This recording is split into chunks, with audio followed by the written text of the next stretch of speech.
Vamos lá? Você já conhece, então, o professor Marcelo Catoni, da Faculdade de Direito da UFMG, vai dar essa aula. Tem um título longo que eu não estou me lembrando de cabeça. Não tem problema. Mas é basicamente uma análise jurídica e constitucional do processo de impeachment para demonstrar o caráter viciado, né? Não? E do processo que torna um golpe. É uma das aulas conceituais, eu acho bastante importante a gente se referir a ela. Obrigado, Thomas.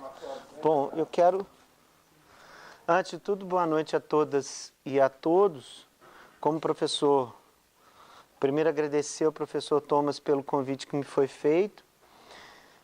Bom, eu vou contar um pouco a história, né, dessa aula e como é que ela surgiu, enfim.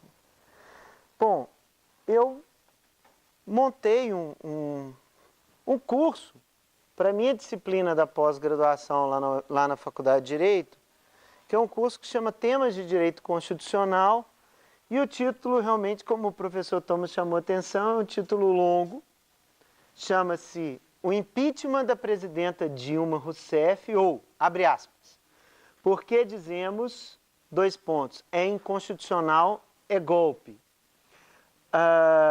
Legalidade, legitimidade e constitucionalidade como tensão constitutiva, o conflito concreto no direito positivo. Vou explicar tudo isso aí desde o início. Bem,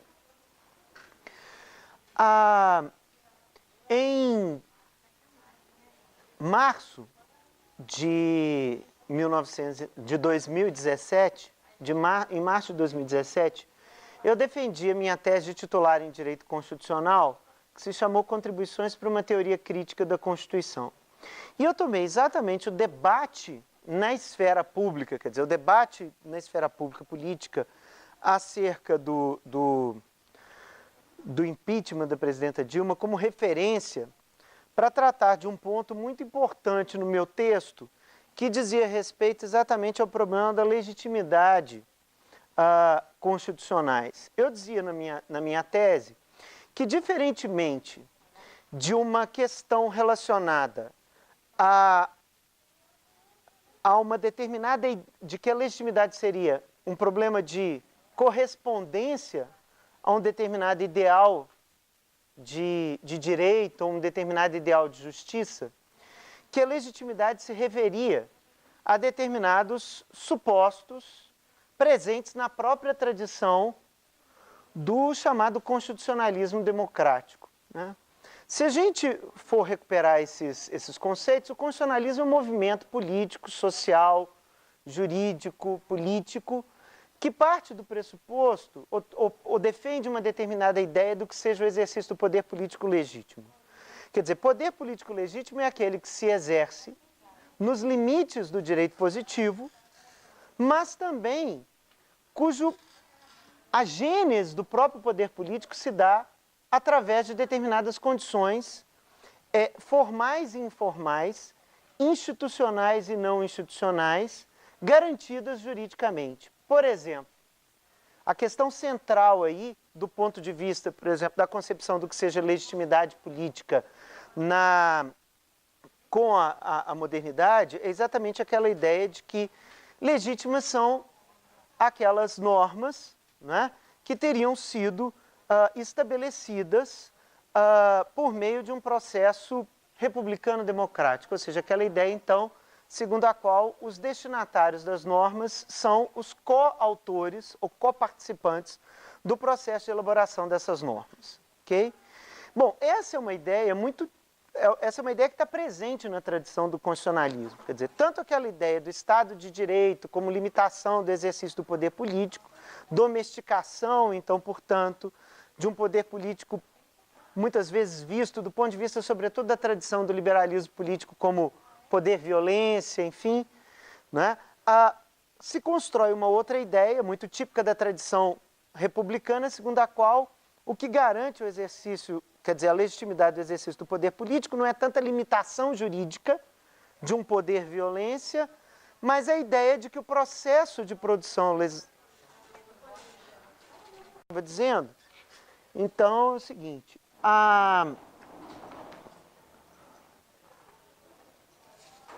E aí, então, lá na minha tese, eu dizia o seguinte, bom, o problema é que nós não podemos pensar a legitimidade numa forma tradicional como correspondesse a um determinado ideal de justiça, um determinado ideal de direito, porque essa visão, né, ela desconsidera o fato de que a legitimidade democrática ela é construída por meio das lutas políticas e sociais, né, por meio da imposição, do ponto de vista histórico, de determinados princípios normativos que expressam exigências de justiça e de legitimidade política que se constroem no interior da história, e não por referência a um determinado ideal, do que seja direito, justiça ou esse tipo de coisa, enfim. Então eu dizia o seguinte, que uma Constituição, ela é legítima na medida em que ela mobiliza a esfera pública em torno de um debate político, jurídico, acerca do sentido dessa Constituição, do significado dela, né?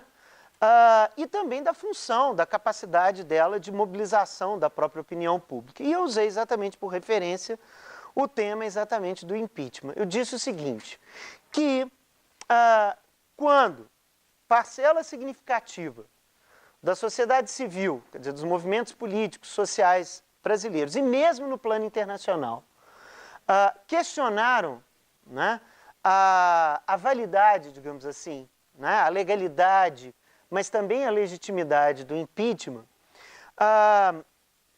isso provoca, na verdade, no interior da própria discussão pública, da própria discussão política, um debate, né, acerca do que, afinal de contas, se entende por impeachment e o que é que se quer dizer, afinal de contas, por golpe.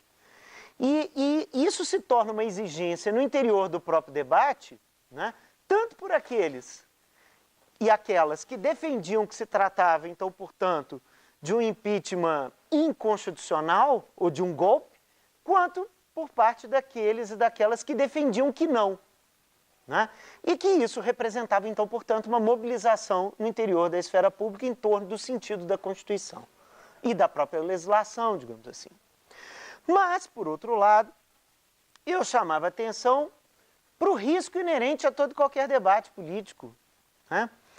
Que é não apenas o de mobilizar a esfera pública em torno de um debate que reforça o próprio sentido normativo da Constituição, mas que a gente sabe também que todo debate político, todo debate constitucional, todo debate democrático, enfim, está sujeito a determinados riscos inevitáveis. Por exemplo, a da tentativa de uso do direito contra o direito, da lei contra a lei, da Constituição contra a lei, contra a Constituição, né? E o risco, inclusive, do quê? De uma ruptura institucional. Em outras palavras, o mesmo debate, o mesmo âmbito de discussão que possibilita um reforço, digamos assim, das exigências normativas que a Constituição representa, corre o risco permanente do quê? De um uso ou de um abuso do direito, de uma fraude à lei, de uma fraude à Constituição, pois, como vai dizer, por exemplo, o professor Friedrich Miller, que é professor de Direito Constitucional da Universidade de Heidelberg, não existe seguro de vida em política. Isso depende, digamos assim, sobretudo do quê? Da própria atuação dos atores que participam desse debate, que participam dessas lutas políticas e sociais, né? E aí é muito interessante pelo seguinte, que como o professor Thomas chamou a atenção, houve um questionamento por parte da própria comunidade jurídica, né, mas também da comunidade política, enfim, a respeito da crítica que se fez ao impeachment da presidenta Dilma, né? Alguns autores, né, e autoras disseram o seguinte, olha, vocês podem até dizer, do ponto de vista de vocês, que o processo de impeachment foi ilegítimo. Mas não resta dúvida que, em razão do cumprimento dos ritos processuais, né, este processo foi legal. E mesmo algumas pessoas que criticaram o processo de impeachment chegaram a dizer, não, eu entendo que houve uma ilegitimidade, mas esse processo foi legal. Então, assim, eu, na verdade, tomei essas afirmações como uma provocação para construir exatamente um curso e recuperar a discussão que eu havia desenvolvido na minha tese titular. Faz sentido, e até que ponto faz sentido, dizer que o processo de impeachment teria sido ilegítimo, mas legal, né? Um dos argumentos utilizados por aquelas e por aqueles que entendem que teria sido legal é o fato de que a Constituição, no artigo 85 e 86, prevêem o próprio impeachment como forma de interrupção constitucionalmente prevista de um mandato presidencial. Ora, o simples fato de a Constituição prever como possibilidade o impedimento de um presidente e de uma presidenta da República não significa que qualquer processo de impeachment, que qualquer processo de impedimento seja, pelo simples fato de a Constituição prevê-lo, legal, legítimo, constitucional. Isso que eu estou dizendo não é nenhuma novidade. Por exemplo, se a gente vai ao direito civil, né? O próprio Código Civil brasileiro, e isso ele segue uma tradição de toda a legislação do direito privado, por exemplo, o Código Civil brasileiro, por exemplo, no artigo 166, diz claramente, é nulo o negócio jurídico, quer dizer, um contrato, por exemplo, quando? E aí, uma das primeiras hipóteses, né, que é a hipótese de número 6, tiver por objetivo fraudar lei imperativa. O que é fraudar lei? É tentar usar a lei contra ela mesma. É tentar se utilizar do direito contra ele mesmo. Para vocês terem uma ideia, a consolidação, né, de leis do trabalho, num dispositivo que ainda permanece em vigor, a CLT lá de 1943, por exemplo, diz assim, serão nulos de pleno direito os atos praticados com o objetivo de desvirtuar, impedir ou fraudar a aplicação dos preceitos contidos na presente consolidação. Essa ideia de fraude à lei, né, como vai dizer, por exemplo, um dos grandes juristas espanhóis, né, que é o professor Manuel Atienza, representa um caso de ilícito, quer dizer, de algo contrário ao direito, atípico. Outros exemplos de ilícitos atípicos, abuso de direito, né? Outro exemplo, desvio de poder, né? Desvio de finalidade, são casos também do quê? São ilícitos. Em todos esses casos, em princípio, não é? A ação seria juridicamente válida, mas em razão do uso do direito que por meio daquela ação se faz, porque contrário à própria finalidade da lei, configura uma fraude e, portanto, pode ser objeto justamente de quê? De anulação. Né? Então, quando a gente fala de fraude à Constituição, ou seja, de um uso abusivo de institutos constitucionais, como o caso do impeachment, contra as suas próprias finalidades, o que eu estou querendo chamar a atenção é o fato de que isso não é nenhuma novidade no direito. Tá? O próprio Código Civil, a própria legislação civil, a legislação trabalhista, etc., reconhece essa possibilidade há 2 séculos, a possibilidade de se usar a lei contra ela mesma. Em princípio, aquela ação seria jurídica, seria legal, mas, em razão de se tentar utilizar a lei para finalidades contrárias à própria lei, isso configura exatamente um vício, né? Um ilícito, que justifica, então, portanto, uma anulação, né? Ou se reconhece, então, portanto, que seria uma nulidade. Tá? Essa é uma primeira explicação para dizer, olha, o simples fato de um instituto estar previsto na Constituição não significa que toda e qualquer utilização desse instituto seja juridicamente válido. Nós podemos usar o impeachment contra o impeachment. Nós podemos usar a Constituição contra a Constituição. Isso se caracteriza como uma ilegalidade, como uma inconstitucionalidade, né? Como uma violação, então, portanto, da ordem constitucional. O outro argumento quanto à questão do cumprimento dos chamados ritos, dos procedimentos, né? Nada mais controverso do que isso. O que está colocado no quadro para vocês são 20 mandados de segurança, né? E aí a gente tem que lembrar, né, como vai dizer a Constituição aqui no artigo 5º, inciso 69, diz assim: conceder-se-á mandado de segurança para proteger direito líquido e certo, não amparado por habeas corpus ou habeas data, quando o responsável pela ilegalidade ou abuso de poder for autoridade pública ou agente de pessoa jurídica no exercício da atribuição do poder público. Em outras palavras, a gente pode propor, impetrar um mandado de segurança, quer dizer, determinadas pessoas podem impetrar um mandado de segurança, desde que você consiga comprovar, por meio de prova documental, um ilícito. Porque abuso de poder e ilegalidade, né, são formas de ilegalidade, são ilícitos. Então, o mandado de segurança pressupõe exatamente a possibilidade de você questionar diretamente um ato de autoridade ou de alguém que exerça autoridade em nome do poder público, comprovando essa ilegalidade, esse ilícito, por meio de uma prova documental, por meio de um documento, né?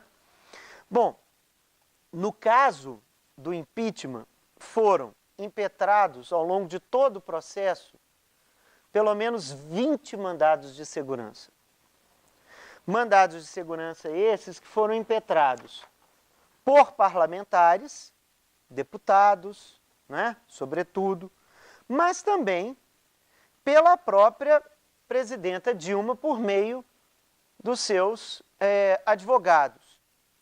O que chama a atenção, no caso desses 20 mandados de segurança, impetrados por parlamentares, porque, na verdade, há toda uma construção, um entendimento lá do Supremo Tribunal Federal, que, salvo aquela que seria a vítima da ilegalidade, por exemplo, a presidenta Dilma, que estaria sofrendo um processo de impeachment, mas também os parlamentares que participam, então, portanto, do julgamento, seja para admitir a possibilidade de se processar a presidenta, né, ou que participam do próprio processo de julgamento, da fase de julgamento propriamente dito, também poderiam, né, impetrar mandados de segurança questionando ilegalidades cometidas ao longo desse processo por meio de uma prova utilizando-se de uma prova documental, ok? Vejam bem, foram impetrados 20 mandados de segurança. Sabe quantos mandados de segurança desses foram julgados em definitivo pelo plenário do Supremo Tribunal Federal, ou seja, pelos 11 ministros do Supremo Tribunal Federal? Vocês têm ideia? 2 dos 20. Sabe quais foram esses? Foram os mandados de segurança 34.130 e 34.131. Esses mandados de segurança, eles foram impetrados em face do presidente da Câmara dos Deputados, mas também do presidente da Comissão Especial do Impeachment. Na verdade, esses mandados de segurança, eles foram impetrados em abril, tá, de 2006, ok? O que se questionava nesse caso era exatamente o quê? O próprio funcionamento da comissão do impeachment e do relatório que seria apresentado pela comissão do impeachment, tá? Relatório esse que seria exatamente o quê? Votado no dia 17 de abril de 2016. O mais impressionante nesses dois mandados de segurança que foram julgados naquela sessão noturna no Supremo do dia 14 para o dia 15 de abril de 2016, é que é muito interessante que é o seguinte, é que os ministros do Supremo Tribunal Federal entenderam, inclusive, que o relatório da comissão extrapolava o objeto, quer dizer, o conteúdo do pedido de impeachment. Vocês vão se lembrar que foram apresentados vários pedidos de impeachment perante a presidência da Câmara dos Deputados e o então presidente da Câmara dos Deputados deu sequência a um desses pedidos, assinado por 3 juristas, pelo professor Miguel Reale Júnior, pela professora Janaína Pascoal e pelo Dr. Hélio Bicudo. Vocês se lembram disso?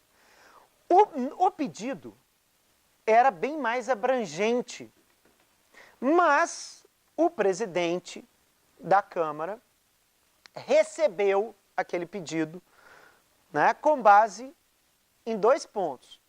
Não é isso, Thomas? Com base em 2 pontos. E aí o que aconteceu? Foi com base nesses 2 pontos, que o professor Thomas já analisou na aula dele, na primeira aula do curso, tá? As tais pedaladas fiscais envolvendo o Plano Safra e a questão das aberturas de crédito suplementares, né? E era isso que a comissão da Câmara deveria analisar. Bom, o problema é que o relatório da comissão extrapolava esses 2 pontos. Tratava de uma série de outras questões. E isso, então, foi levado ao Supremo Tribunal Federal, né? Naquele dia 14 de abril. E é interessante que qual foi o argumento dos ministros para não darem provimento àqueles mandados de segurança? De que tudo que não dizia respeito àquelas 2 acusações eram argumentos secundários. Né?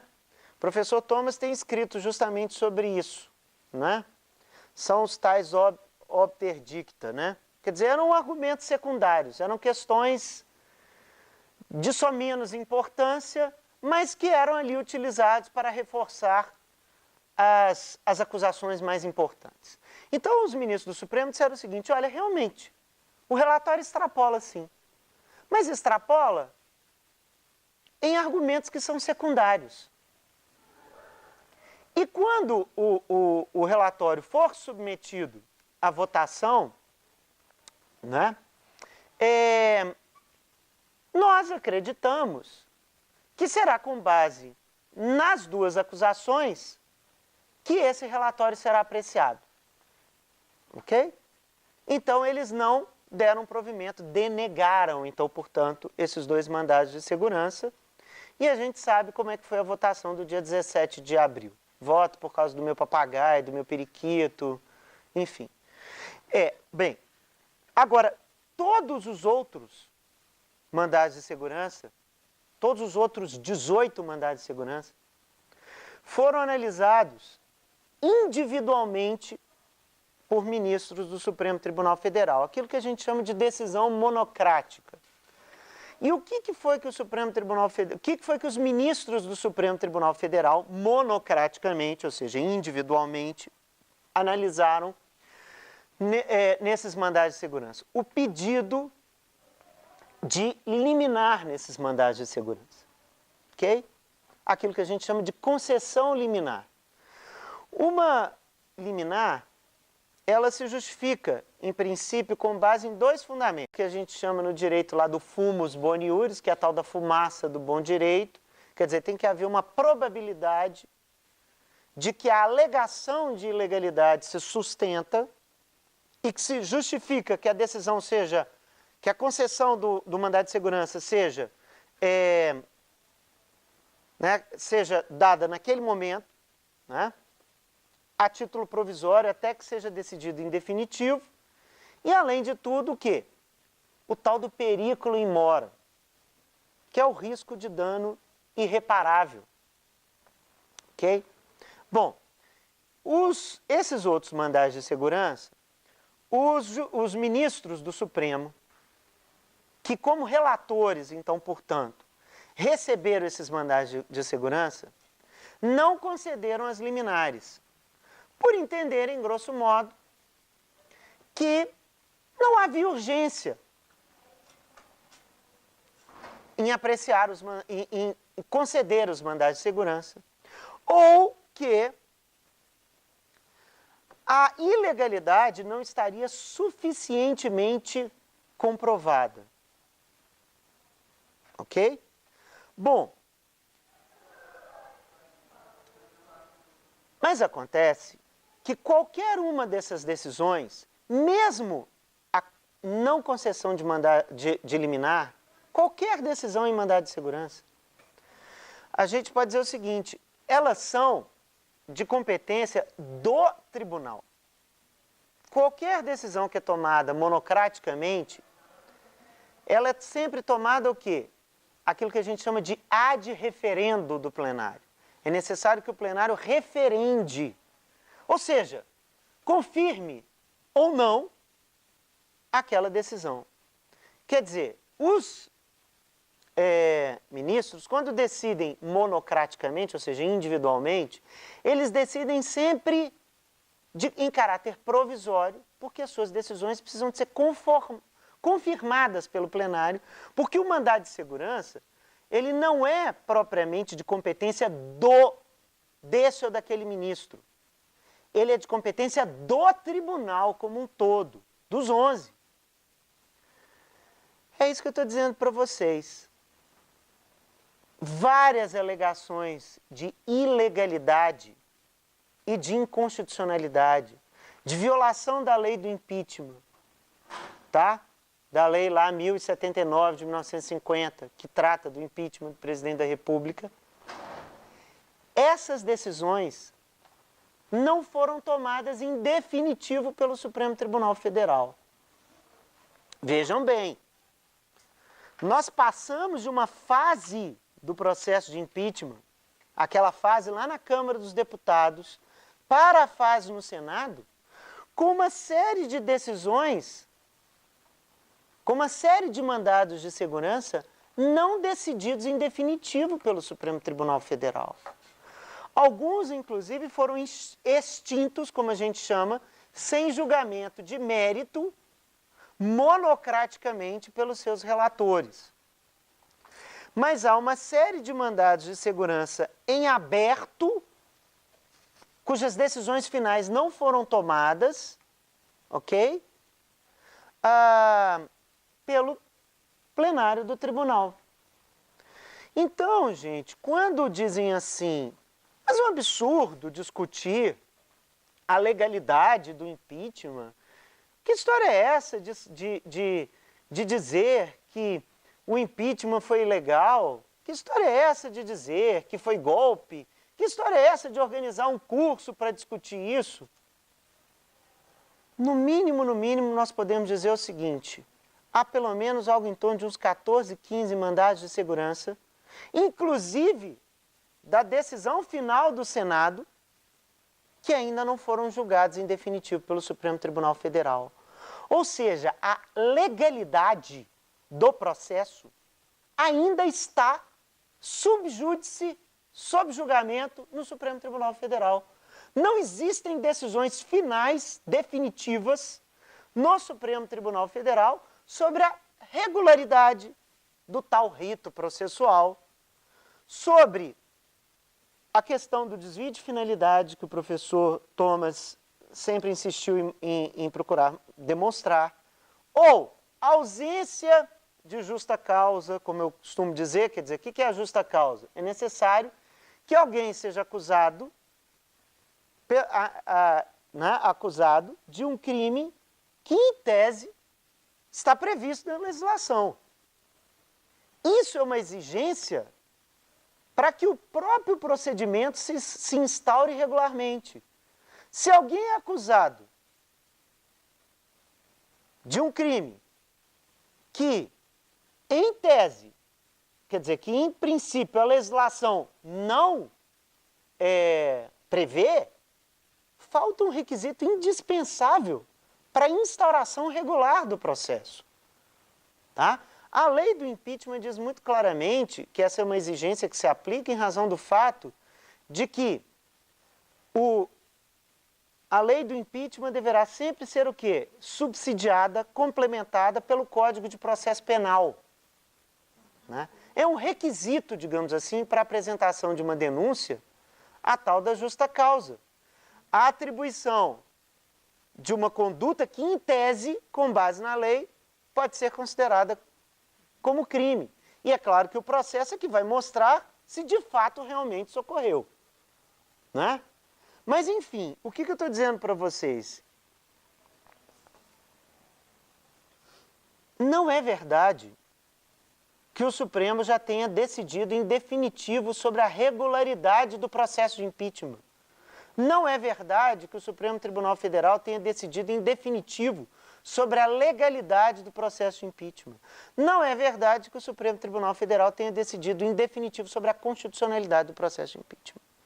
Ou seja, a questão acerca da legalidade do processo está em aberto, está sub júdice. Então, esses mandados de segurança que vocês estão vendo, para vocês terem uma ideia, alguns deles não houve nem parecer da Procuradoria-Geral da República ainda. São processos que estão em aberto.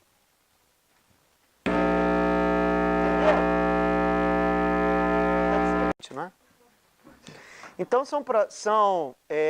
são processos que estão em aberto. Esse levantamento foi feito por um orientando meu, né, que é o Almir Megali, porque a dissertação de mestrado dele é exatamente sobre essa discussão em torno da regularidade, da legalidade do processo de impeachment. Então eu falei com o Almir, vamos fazer um levantamento de todos os mandados de segurança que foram impetrados, que foram propostos ao longo de todo o processo de impeachment. E esse levantamento que nós fizemos, mais uma vez, comprova o que eu estou dizendo para vocês. De todos esses 20, apenas 2 foram julgados pelo plenário do Supremo Tribunal Federal. Aqueles 2 que diziam respeito exatamente ao problema do relatório da comissão. Vou recuperar aqui. Eu publiquei um livro sobre o processo de impeachment com 2 professores. Com o professor Alexandre Gustavo Melo Franco de Moraes Bahia e com o professor Diogo Baixa e Silva. E esse livro, na verdade, ele é fruto do acompanhamento que nós fizemos de todo o processo de impeachment. O primeiro texto aqui começa com o mandado de segurança e com a apreciação pelo ministro, com a análise pelo ministro Fachin, de um pedido de uma medida cautelar naquela arguição de descumprimento de preceito fundamental 378, ainda em 2015, quando o Supremo, recuperando a experiência durante o impeachment do presidente Collor, estabeleceu aquele que seria o procedimento, o possível procedimento para o impeachment da presidenta Dilma.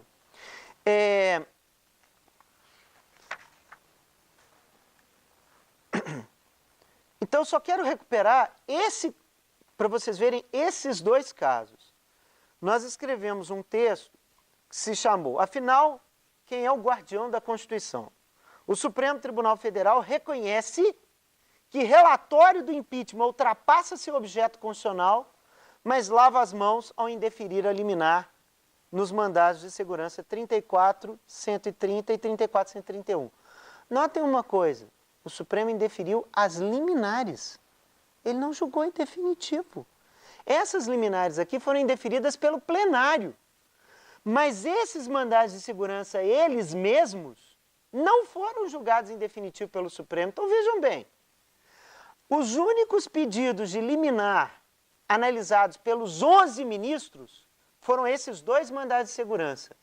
Mas mesmo no caso desses 2 mandados de segurança, nenhum dos 20 foram julgados em definitivo pelo plenário do Supremo Tribunal Federal. Percebem o problema?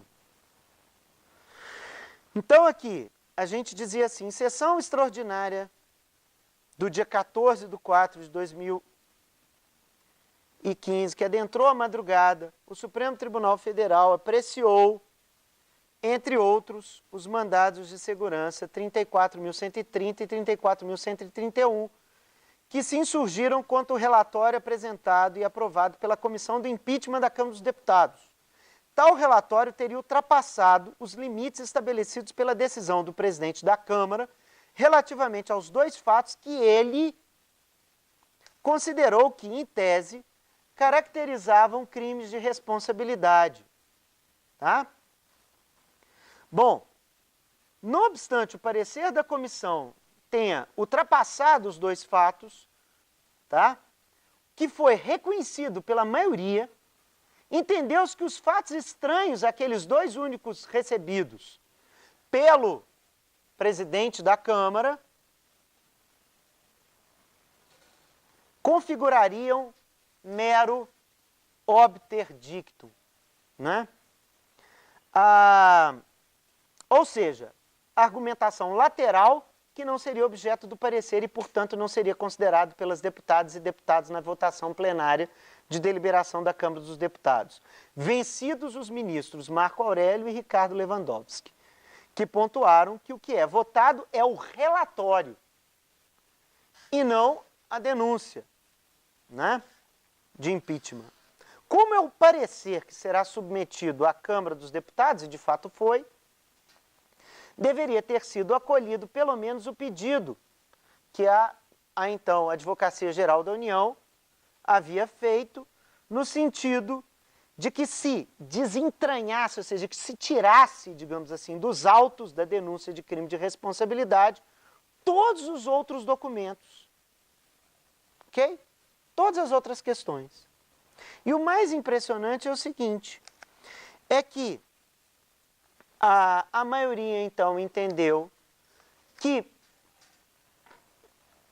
uma vez que o relatório fosse submetido ao plenário da Câmara, os deputados só iriam se ater àqueles 2 fatos. E que todo o resto seria naturalmente desconsiderado por serem obter dicta, ou seja, argumentos laterais de menor importância, etc. Vejam bem, desses 20 mandados de segurança, só esse pedido de liminar foi apreciado pelo plenário do Supremo Tribunal Federal. E mesmo assim não houve decisão definitiva em relação a esses mandados de segurança. Vejam bem, os 20 mandados de segurança que foram impetrados, 2 liminares foram analisadas pelo próprio plenário, o resto só pelos ministros individualmente, e mesmo no caso desses 2 mandados de segurança, em que os pedidos de liminares foram apreciados pelo plenário, mesmo nesses 2 casos não houve decisão definitiva. Vejam bem, nós passamos da fase da Câmara dos Deputados para a fase no Senado com decisões em aberto. Isso já é suficiente para a gente colocar em questão o quê? A legalidade do processo. O Supremo deveria ter, pelo menos, decidido a tempo que todos os atos que haviam sido realizados antes da remessa ao Senado seriam o quê? Constitucionais e legais. Mas mesmo assim, aquela decisão na Câmara foi remetida ao Senado com esses mandados de segurança todos sem decisão definitiva pelo Supremo Tribunal Federal. Deixa ela voltar ali. Posso ir?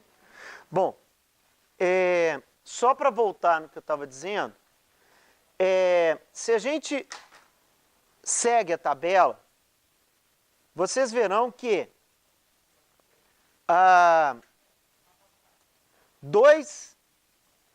os dois primeiros aí transitaram em julgado. O que significa dizer isso? Mas sabe por que eles transitaram em julgado? Porque houve um indeferimento monocrático em que o relator do mandado de segurança, com base na lei do mandado de segurança, pode extinguir o processo em julgamento do mérito com base em determinados requisitos previstos em lei. Vejam, se vocês olharem, vocês vão ver aí, ó, as últimas movimentações. O que significa dizer conclusos ao relator? Significa dizer que o relator não decidiu. Depois vem, transitado em julgado por extinção sem julgamento do mérito. Conclusos ao relator. Significa dizer que o processo foi para o relator, mas o relator ainda não decidiu. Não deu seu voto. Aí vem, conclusa a relatoria, conclusa a relatoria, conclusa a relatoria. Olha a manifestação do tribunal. Apreciação monocrática, apreciação monocrática. Aí vem os dois que eu falei com vocês, que foram pelo plenário. Os outros, só análise monocrática. Vocês estão vendo aí? Apreciação monocrática do relator pelo indeferimento, monocrática pelo relator requerendo informações, indeferimento, indeferimento, indeferimento do quê? Do pedido de liminar. Bom, eu acredito, coloco isso para vocês, que com esse levantamento dá para poder ver, dá para comprovar o quê? Que no mínimo,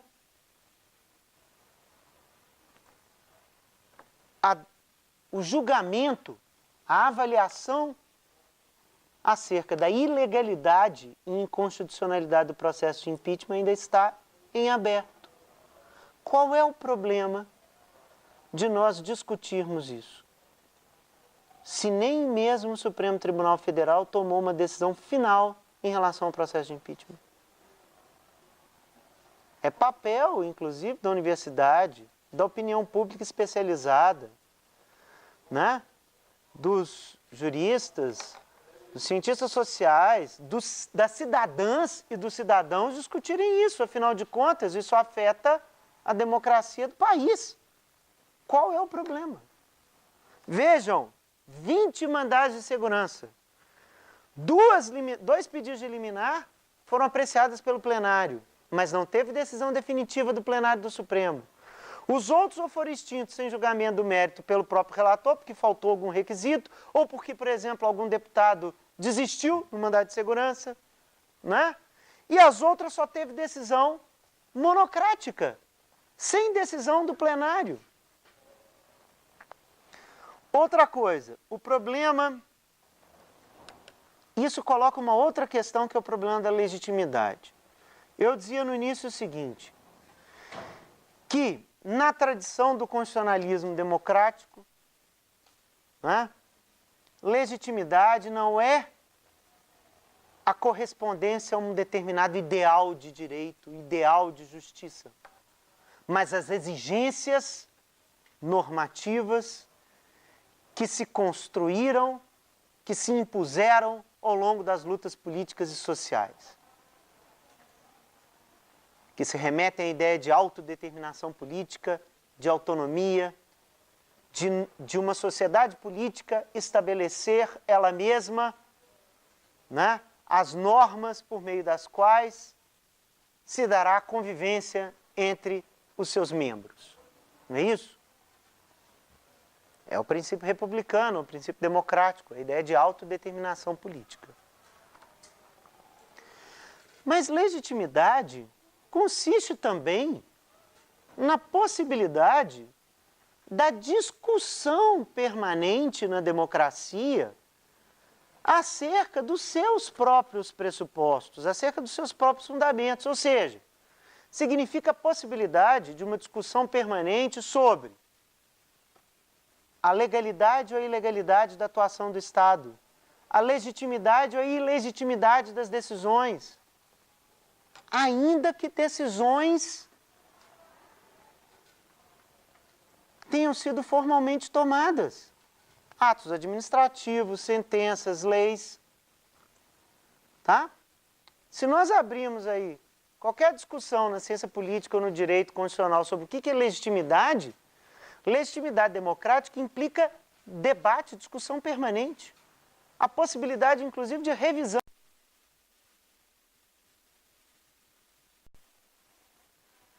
Recapitulando, a questão acerca da legalidade, da constitucionalidade ainda está em aberto. E ainda que não estivesse, legitimidade na democracia possibilita o debate permanente sobre o próprio caráter democrático da democracia, sobre a própria constitucionalidade da legislação, sobre a própria legalidade dos atos. Nesse caso, eu vou concordar com o professor Friedrich Miller, lá da Universidade de Heidelberg, quando ele diz assim: a legitimidade é um conflito concreto do direito positivo. Por isso é que eu coloquei isso no título. É uma tensão constitutiva. Por quê? Porque partindo do pressuposto de que legalidade não é apenas o cumprimento de determinadas formalidades, mas as exigências próprias de um Estado de Direito que leva em consideração questões não apenas formais, mas materiais, ou seja, direitos fundamentais, determinados princípios, determinados objetivos do Estado. A legitimidade pressupõe que um ato, em princípio legal, ou seja, que atenda às exigências do Estado de Direito, cumpra com seus fundamentos constitucionais e permita uma discussão permanente acerca dos seus próprios fundamentos democráticos e constitucionais. Daí a ideia, então, segundo a qual, para além da legalidade e da legalidade legítima, o que faz de um Estado de direito um Estado democrático de direito é que um Estado democrático de direito é aquele Estado que só existe, só pode existir enquanto Estado constitucional fundado na possibilidade de uma discussão democrática permanente acerca das suas próprias exigências normativas, dos seus próprios princípios, dos seus objetivos. Com isso, eu gostaria, na verdade, da gente abrir a discussão, porque o que eu tinha para dizer é exatamente isso. Era dizer, olha, não faz sentido essa dissociação entre legalidade e legitimidade, porque essas são exigências cumulativas para que nós possamos falar em constitucionalidade. Em Estado de Direito, em legitimidade democrática, em Estado democrático de direito. Sobre a questão da legalidade, ela está sub júdice no Supremo Tribunal Federal. O Supremo Tribunal Federal não tomou nenhuma decisão em definitivo quanto à legalidade do processo de impeachment. E mais, ainda que tivesse tomado, a democracia possibilita que nós continuemos a discutir acerca da legalidade e da ilegalidade, da legitimidade e da ilegitimidade. Essa possibilidade de discussão permanente, como vai dizer o Friedrich Miller, é o que faz com que um Estado possa se considerar como um Estado democrático de direito digno desse nome. E acho que ele tem toda a razão. Né? Vejam aí, 18 mandados de segurança, nenhuma decisão tomada em definitivo pelo Supremo, salvo naqueles casos de extinção de julgamento, sem julgamento do mérito, por falta de algum requisito legal, que nesses casos podem ser o quê? Declarados pelo próprio relator. Fora esses casos de extinção sem julgamento de mérito, e mesmo assim, prestem atenção, sem julgamento de mérito. Os outros mandados de segurança, independentemente da fase, mesmo mandados de segurança impetrados na primeira fase do processo de impeachment, ainda estão em aberto. E ainda que não estivessem, o que faz com que o regime político seja democrático é a possibilidade de discussão permanente, ainda que as decisões já tenham sido tomadas. Sabe por quê? Porque a democracia lida com a reversibilidade, se não da decisão, ao menos do entendimento. É assim que a legislação é alterada. É assim que a Constituição é modificada. É assim que uma jurisprudência, seja administrativa, seja judicial, pode ser modificada. Ok? É isso que faz. Então, quando na verdade se proíbe uma discussão permanente a respeito de uma questão jurídica, a respeito de uma questão constitucional, o que se coloca em risco é o próprio caráter de Estado democrático de direito, do Estado democrático de direito, entenderam? Legalidade como uma exigência que não diz respeito à mera formalidade, mas às exigências próprias do Estado de direito. Legitimidade que exige, primeiro, que as ações sejam legais, mas que elas estejam de acordo com os princípios constitucionais e com a possibilidade de discussão permanente. E o Estado democrático de direito como um Estado que só existe enquanto Estado constitucional, com base nos princípios e nos objetivos previstos pela Constituição. Se nós analisarmos sobre esse ângulo, no mínimo, a legalidade, a legitimidade, a constitucionalidade do impeachment da presidenta Dilma ainda está sob júdice. Ok? Muito obrigado.